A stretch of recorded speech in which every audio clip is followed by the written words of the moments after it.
एक नबी जिनकी उम्र ढल चुकी थी, हड्डियां कमजोर हो चुकी थी, बीवी बानहज थी और औलाद की कोई उम्मीद बाकी नहीं थी।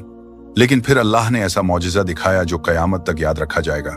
यह उस वक्त की बात है जब हजरत जकरिया अलैहिस्सलाम बैत उल मुकद्दस की मस्जिद के निगाहबान और इमाम थे।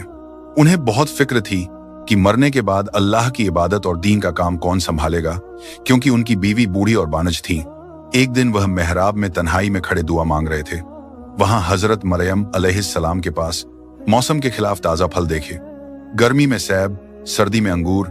जकरिया अलैहिस्सलाम ने पूछा, मरियम यह फल कहां से लिए? उन फलों का तो अभी मौसम ही नहीं है। हजरत मरियम ने मुस्कुराकर कहा, अल्लाह की तरफ से है यह सब। अल्लाह जिसे चाहे बेहिसाब रिज़्क़ देता है। यह देखकर जकरिया अलैहिस्सलाम के दिल में उम्मीद जाग उठी। उन्होंने फौरन अल्लाह के सामने हाथ उठाए और रो रो कर दुआ मांगी, ऐ मेरे रब, मेरी हड्डियां कमजोर हो गईं, सर सफेद हो गया, मैं तेरी बरगाह में कभी खाली हाथ नहीं लौटता। मेरी बीवी बान है, मुझे डर है कि मेरे बाद कोई नेक वारिस न हो। ऐ अल्लाह, मुझे अपनी तरफ से पाकीज़ा और नेक बेटा अता फरमा। दुआ मांग ही रहे थे कि अचानक फरिश्ता आया और खुशखबरी सुनाई, ऐ जकरिया, अल्लाह तुझे बेटे की बशारत देता है, इसका नाम याहिया होगा। इससे पहले इस नाम का कोई नहीं रखा गया।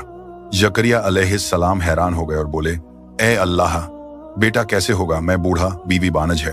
फरिश्ते ने जवाब दिया, तेरा रब फरमाता है कि यह मेरे लिए बहुत आसान है। मैंने तुझे भी तो पहले पैदा किया जब तू कुछ भी न था। जकरिया अलैहिस्सलाम ने कहा, मुझे कोई निशानी दे। अल्लाह ने फरमाया, तेरी निशानी यह है कि तू 3 दिन लोगों से बोल नहीं सकेगा, सिर्फ इशारों से बात करेगा, लेकिन अल्लाह को खूब याद करता रहेगा, तसब्बीह करता रहेगा। तो 3 दिन तक हजरत जकरिया अलैहिस्सलाम लोगों से सिर्फ इशारों में बात करते रहे, बोल नहीं सकते थे, लेकिन अल्लाह का जिक्र, तसब्बीह और दुआ बराबर करते रहे। 3 दिन गुजरने के बाद उनकी जुबान बिल्कुल ठीक हो गई, सब कुछ पहले जैसा सामान्य हो गया। कुछ दिनों या महीनों बाद अल्लाह का मौजिज़ा हुआ, उनकी बूढ़ी बीवी हामिला हो गई।